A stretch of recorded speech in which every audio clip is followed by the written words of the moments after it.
Pour l'outillage, il nous faudra un tube cuivre, un ébavureur, un raccord cuivre, un raccord en laiton, de la toile émerie, une baguette de brasure, un pot de décapant 800 et un chalumeau avec une buse de 160. La première étape sera la préparation du tube. Dans un premier temps, on va ébavurer chaque extrémité. Cela permet d'enlever le surplus de matière que l'on a eu lors de notre coupe avec le coupe-tube, et donc garder notre diamètre intérieur initial.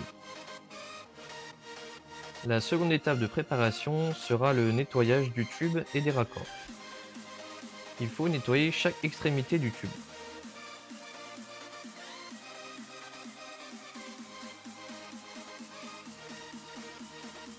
Ensuite, il faut nettoyer l'intérieur du raccord cuivre.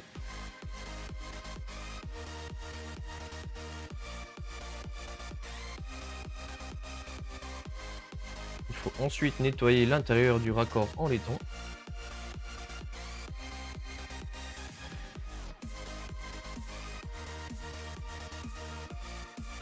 Et pour finir, nettoyer notre baguette de brasure pour avoir un minimum d'impureté.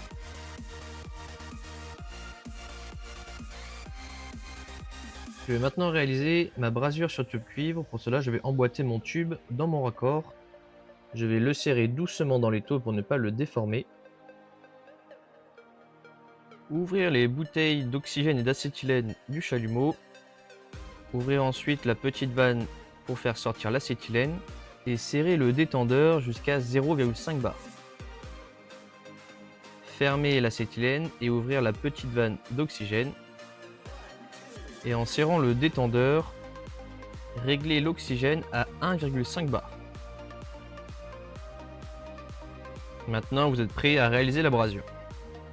J'allume ensuite le chalumeau et je vais régler ma flamme. Il faut un panache pour pouvoir réaliser une brasure cuivre.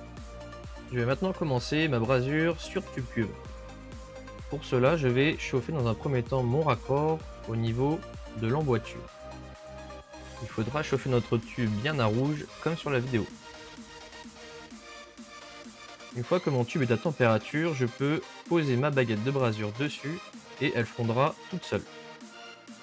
Bien chauffer l'emboîture, cela permettra de faire glisser et donc descendre la brasure jusqu'en bas du raccord pour que ça pénètre correctement. Laissez ensuite refroidir. Pour la brasure en laiton, je mets directement un raccord dans l'étau et je visse mon raccord à souder par-dessus. Ça évite de le déformer avec l'étau. Je mets ensuite mon tube à l'intérieur et je prépare mon décapant. J'allume ensuite le chalumeau et je vais régler ma flamme. Il faut un panache pour pouvoir réaliser une brasure cuivre. Je chauffe le bout de ma baguette et je la plonge dans mon pot de décapant pour pouvoir en récupérer. Je chauffe doucement mon raccord laiton et je viens faire fondre le décapant dessus. Le laiton fond plus rapidement que le cuivre, il ne faut donc pas rester statique. Bougez tout autour de la pièce et une fois la pièce à température, faire fondre doucement la brasure tout en chauffant l'emboîture en laiton. Continuez à rester en mouvement et faire fondre progressivement la baguette. Bien chauffer l'emboîture pour que la brasure puisse glisser jusqu'au fond du raccord.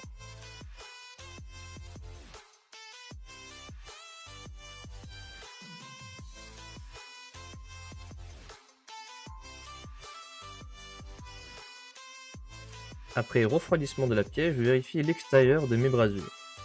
Il me faut assez de matière sur l'extérieur. Ensuite, je dévisse mon raccord et je vais vérifier si la brasure a coulé jusqu'au bout. On remarque ici du gris, c'est donc que la brasure est allée au bout du raccord. En bonus, on va voir comment réaliser une brasure en position. Pour cela, j'ai préparé une emboîture avec un bout de tube cuivre que j'ai donc ébavuré et nettoyé. Alors, je n'ai pas de cloison sur l'arrière, mais en position, il faudra juste un pare-flamme. C'est surtout pour vous montrer que lorsque mon tube cuivre est à bonne température, donc bien rouge comme sur la vidéo, ma brasure va donc bien couler jusqu'au fond de mon raccord et réussir à aller de l'autre côté. Vous pouvez aussi chauffer d'un côté et mettre votre baguette de l'autre côté du tube. Celle-ci fondra et ce sera encore mieux. On voit bien que j'ai chauffé d'un côté et que la brasure est venue jusqu'à l'autre côté. On va maintenant couper en deux ma brasure et on va vérifier que celle-ci est bien d'aller au bout de l'emboîture. Pour cela, je coupe en deux mon tube avec une scie à métaux. J'écarte un petit peu avec un gros tournevis plat.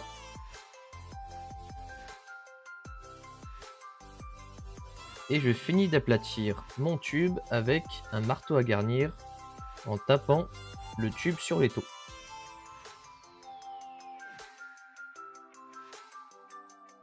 On voit bien la brasure sur l'extérieur. Elle coule aussi sur tout le long.